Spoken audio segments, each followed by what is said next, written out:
For me, language is more associated with what home is. It's culture, generational narratives. It's so much identity. Lila Valencia, and I'm the demographer at the City of Austin. When you actually pull the language data, the first language is English, and then that's followed by Spanish, and then the third category is actually other Indo-European languages. But when we break that down with more detailed data that's available from earlier census tables, we don't find that any of those languages alone, when we separate them out and tease them out, actually outnumber the Chinese speakers in the city.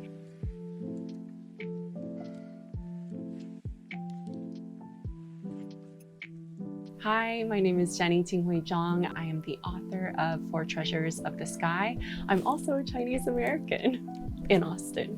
So I have two names in Chinese. I have my official legal name, which is Zhang Tinghui, and then my kind of xiaoming, which is like your nickname that your family and those closest to you that they use, is Hongxing, which means red apricot translated. It's what I associate, my true name with when my mom calls me Hongxing versus Jenny. Like, one feels better than the other. Once I came to America, the imperative was, we have to learn English, we got to catch you up.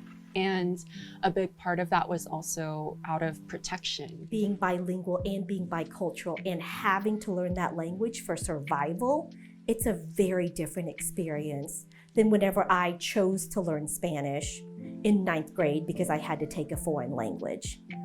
Being able to speak English meant that I wouldn't be bullied as much, and I could kind of move through the world without fear as much compared to if I only spoke Chinese. Someone who is bilingual, bicultural, as the communicator, the hardest part is knowing what you want to convey and not having a mutual system in order to give that message. The older I get, the further away I feel from the physical home of Changchun, China, which is where I was born and grew up.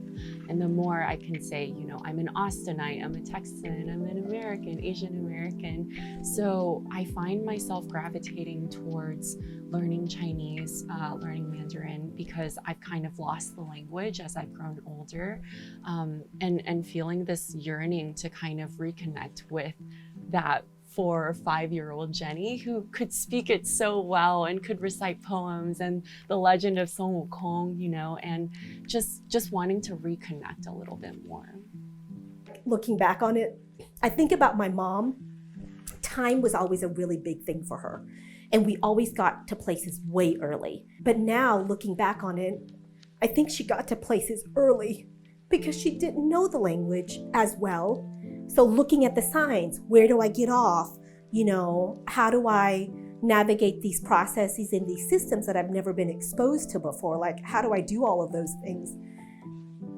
Knowing that the reason why I threw it away was because I was scared, and that other people told me that it's not cool, or you're an American, speak English, that kind of mentality. So there's reclamation there, but there's also this desire to just connect with, what I've been speaking of, this concept of home and feeling connected. My mom always told me Chinese is such a complex and beautiful language because one character, one word can encompass so many different meanings. And I never quite understood what she meant when she said that, because to me a word was just a word. But now, as I'm looking into it more, I do see the beauty and the deep history and poetry in the language. So that has been a really fruitful experience, as well as just kind of seeing the language for more than I once did.